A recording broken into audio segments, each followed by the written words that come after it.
Logan, it is, what is it, September 29th, 2025 at 5:45 in the morning. And it's Floyd. And I think you might be getting used to me now. I got a short message to give here on a few topics that he popped into my head. Just a few little things, examples of how people automatically believe things because everybody else believes the same thing and repeats things, okay? Start off when I ask people, I say, how many wise men were there? And I say, three. That's most of the question. Automatic, don't even think about three. And I say, well, no, it nowhere does it say there was three wise men. They say, what do you mean? I said, it says there was wise men brought three gifts. Okay, just a little simple thing. Okay, does not say there was three wise men. It says the wise men brought three gifts. And the next one I have is John 3:16. Now, I'm just gonna say what it says. John 3:16 says that. It says, "For God so loved the world that he gave his only begotten Son, that whosoever believes in him should not perish but have everlasting life. I did not send my Son into the world to condemn the world, but through my Son the world might be saved." Now, that sounds like it sounds like it's saying what everybody says it says. That it says that it's talking about believing in Jesus. And that is not what that is saying. That is saying believing in God. Now let's break it down. It says, "For God so loved the world." Who are we talking about here? Who's the action figure here? It's God. For God so loved the world, and what did he do? He was willing to give his only begotten Son. Okay, again, we're talking about God, and we're talking about the actions of God. Okay, he gave his only begotten Son, that whosoever would believe in him, believe in God, would have everlasting life. If you research everlasting life, you will find that that comes from God.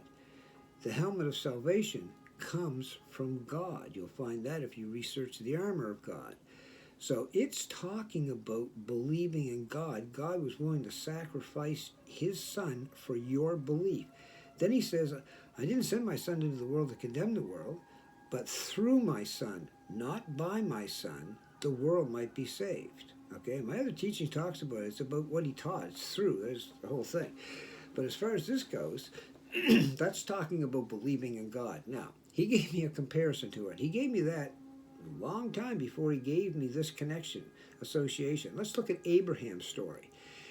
Abraham was willing to sacrifice Isaac, and for that obedience of faith, he was made the father of many nations.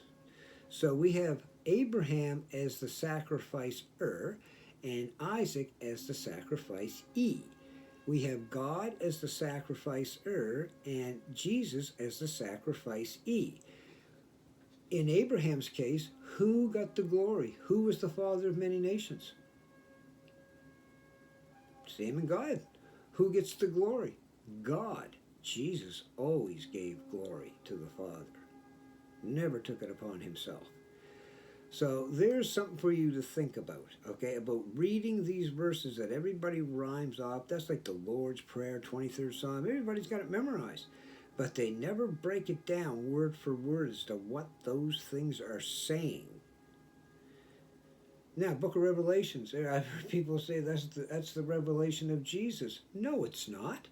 The very first, geez, I should be reading these to you. I should be reading these to you. I don't know why. My book's right there rather than you take my word.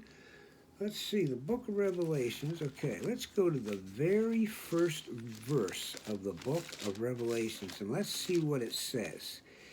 It says, "The revelation of Jesus Christ, which God gave unto him, to show unto his servants the things which must shortly come to pass. And he sent and signified it by his angel unto his servant John, who bear record of the word of God and of the testimony of Jesus Christ, and of all things that he saw. Blessed is he that readeth and they that heareth the words of this prophecy, and keep those things which are written therein, for the time is at hand. Okay, so there it is, right there. Okay, and then it says, yeah, he's there. Here he said he sent it unto to John, that John could they signified it by his angels, to bear record that it was the testimony that was from God and the testimony of Jesus.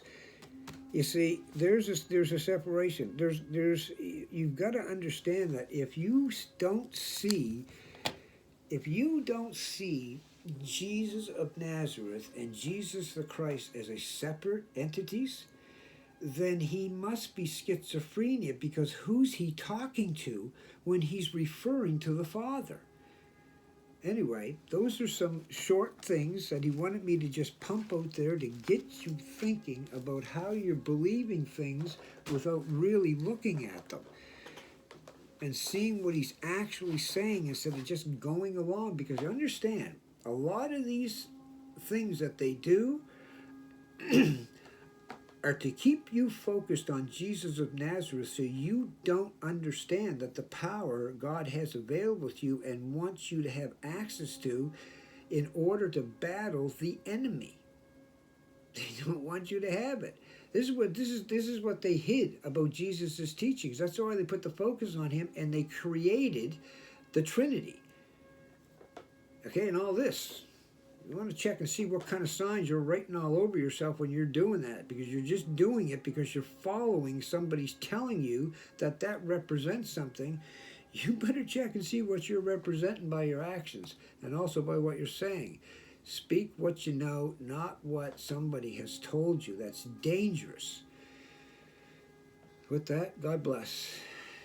Share, like, subscribe, all that stuff, because it gets the message out to people who he wants it to see. I guess that's the way it works, but he'll get it out there. Any questions, comments?